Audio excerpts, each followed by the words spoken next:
तो बताया मुझे याद करो का मतलब सिर्फ मेरी ज्योति बिंदु आत्मा को याद नहीं करो।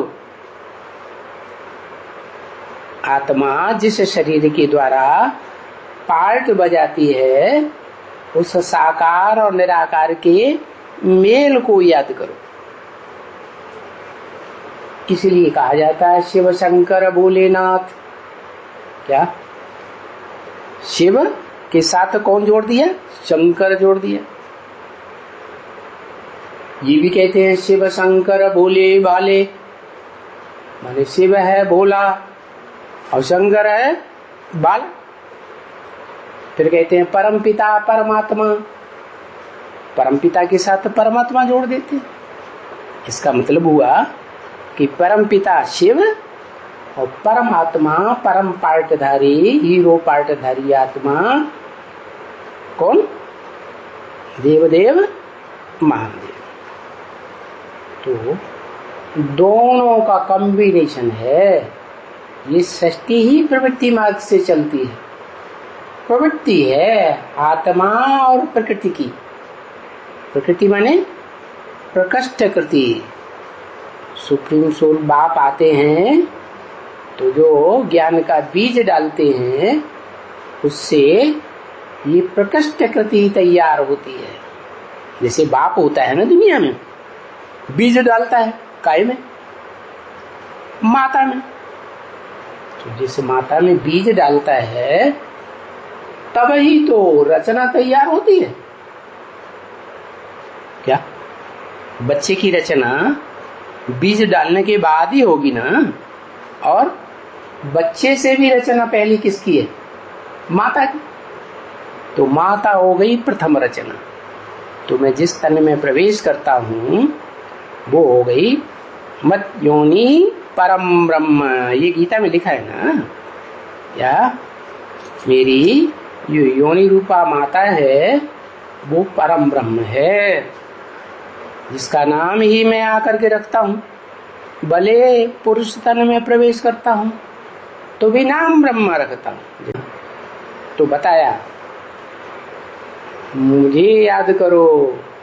क्या मुझे का मतलब प्रैक्टिकल स्वरूप मेरा जो है उसे याद करो। मेरा सिर्फ ज्योति बिंदु रूप प्रैक्टिकल रूप नहीं है।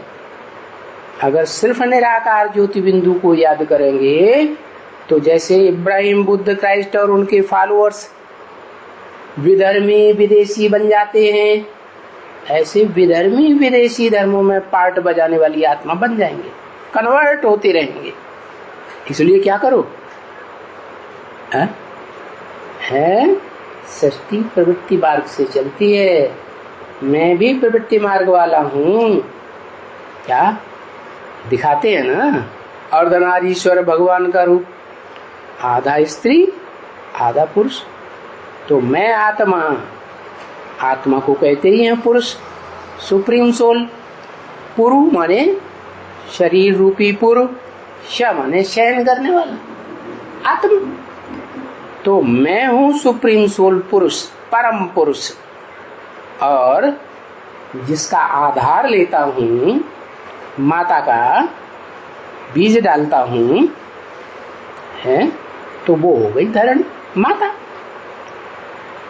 तो दोनों के मेल से ये सृष्टि का आरंभ होता है। जो सत्य का युग है, सत्य बाप के द्वारा स्थापन किया जाता है। कहते हैं ना गॉड इज ट्रुथ। तो सत्य बाप जो सत्यम शिवम सुंदरम गाया हुआ है वो सत्य दुनिया की ही स्थापना करेगा ना। उसमें झूठ का नाम निशान नहीं होगा ना। तो वहां बहुत थोड़े होते हैं। तो बाप आते बरोबर हैं। क्या क्या करने आते हैं? झूठ की दुनिया को खलास करने आते हैं। झूठों का नाम निशान नहीं रहेगा और सत्य दुनिया की, सत्य धाम की स्थापना करने आते। इसी दुनिया में सत्य धाम बन जाएगा। इसलिए मुरली में बोला तुम बच्चे सत्यधाम परम धाम को इस सृष्टि पर उतार लेंगे। अर्थात जिस मनुष्य तन में मैं प्रवेश करता हूँ वो मनुष्य तन ही तुम आत्माओं का घर हो जाएगा, सत्यधाम हो जाएगा। वो तुम्हारा घर भी है, वो तुम्हारा बाप भी है, और वो तुम्हारा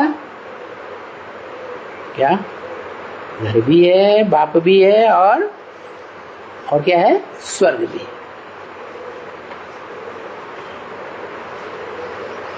उसकी स्मृति में टिक जाएंगे, रम जाएंगे, तो क्या होगा रिजल्ट है?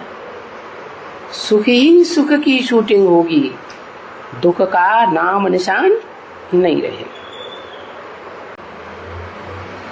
तो हम पढ़ रहे हैं एक बाप से, वो भी एक बाप ये नहीं कि निराकार, नहीं, निराकार आत्मा और साकार शरीर। निराकार भी ऐसी आत्मा जिससे जास्ती निराकारी स्टेज में टिकने वाली संसार में और कोई निराकारी, निर्विकारी, निरहंकारी आत्मा हो ही नहीं सकती। और साकारी भी ऐसा जिससे इस संसार में जन्म जन्मांतर साकारी स्टेज में टिकने वाला और कोई आत्मा हो ही नहीं सकती। साकार और निराकार के मेल को हम कहते हैं क्या? शिव शंकर भोलेनाथ। ओम शांति।